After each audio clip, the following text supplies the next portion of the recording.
পূর্বাচলে plot বরাদ্দে দুর্নীতির অভিযোগে পৃথক ৩ মামলায় ক্ষমতাচ্যুত প্রধানমন্ত্রী শেখ হাসিনা, ছেলে সজীব ওয়াজেদ জয় ও মেয়ে সায়মা ওয়াজেদ পুতুলের বিরুদ্ধে আরও ৭ জন আদালতে সাক্ষ্য দিয়েছেন। ঢাকার বিশেষ জজ আদালত ৫ এর বিচারক আব্দুল্লাহ আল মামুন সাক্ষীদের সাক্ষ্য রেকর্ড করেন। আপনাদের সাক্ষীরা কি বললেন আদালতে?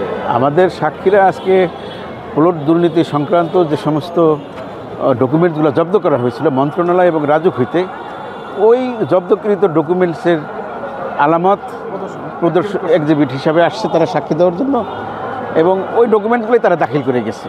আপনারা কি ধরনের জব্দ তালিকা আদালতের কাছে প্রদর্শন করেছেন যদি একটু বলতেন? এই ডকুমেন্টসগুলোর মধ্যে সবচেয়ে উল্লেখযোগ্য ডকুমেন্টস হচ্ছে গৃহায়ন ও গণপূর্ত মন্ত্রণালয় হইতে রাজুক চেয়ারম্যান বরাবরে একটা পত্র প্রদান করা হয় শেখ হাসিনা, সজীব ওয়াজেদ জয় এবং সায়মা ওয়াজেদ পুতুলের বরাবরে প্লট বরাদ্দের জন্য।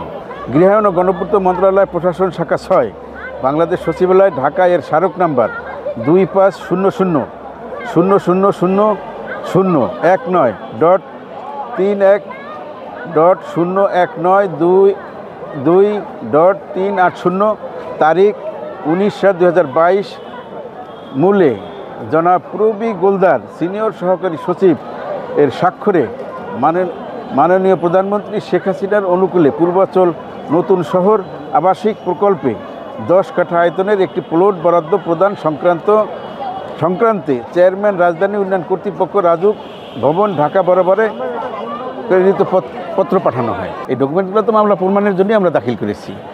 বিভিন্ন এই ডকুমেন্ট দাখিলকৃত ডকুমেন্টের মধ্যে কী কী ইরেগুলারিটিস আছে তা আদালত দেখবেন, এবং আমরা সেটা প্রমাণের জন্য কোন উপস্থাপন করেছি, কী ইরেগুলারিটিস আছে। হলফনামার মধ্যে কি বলছে, প্লট এই যে মন্ত্রণালয় যে চিঠি দিয়েছে তারা দিতে পারে কিনা, এবং কী তথ্য গোপন করছে, তারা প্লট তাদের আছে থাকার পরও তারা আবার এই প্লট নিয়েছে, এই সমস্ত বিষয় আমরা দালিলিকভাবে উপস্থাপন করেছি, যে দালিলিকভাবে প্রমাণ করার চেষ্টা করেছি যে তাদের যে সমস্ত ডকুমেন্টগুলো দাখিল করেছে, প্লট নিয়েছে, এবং তাদের আরও অন্যান্য আনুষঙ্গিক যে সমস্ত প্রমাণ আছে এগুলো আজকে আমরা দাখিল করেছি।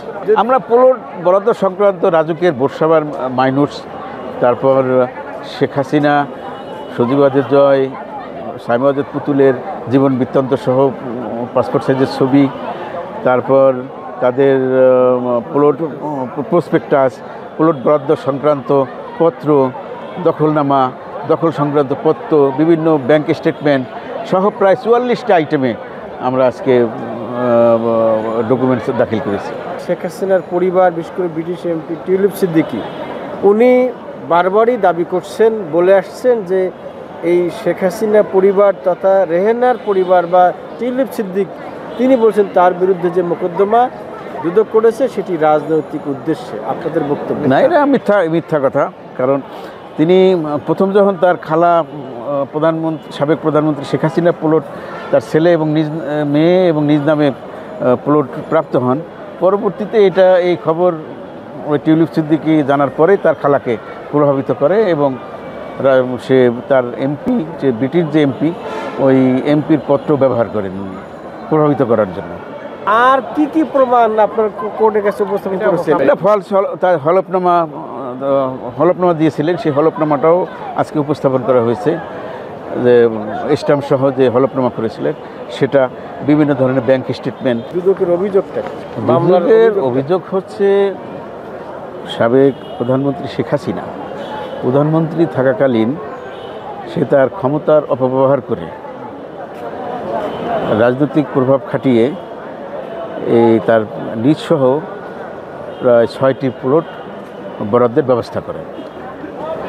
গণপ্রজাতন্ত্রী বাংলাদেশ সরকারের একজন প্রধানমন্ত্রী হিসাবে তিনি ক্ষমতার অপব্যবহার করেছেন। 44 চিঠি আপনারা আদালতের কাছে আমরা গৃহায়ন ও গণপূর্ত মন্ত্রণালয় হইতে যে পত্রটি রাজুক চেয়ারম্যান বরাবর প্রদান করা হয়েছিল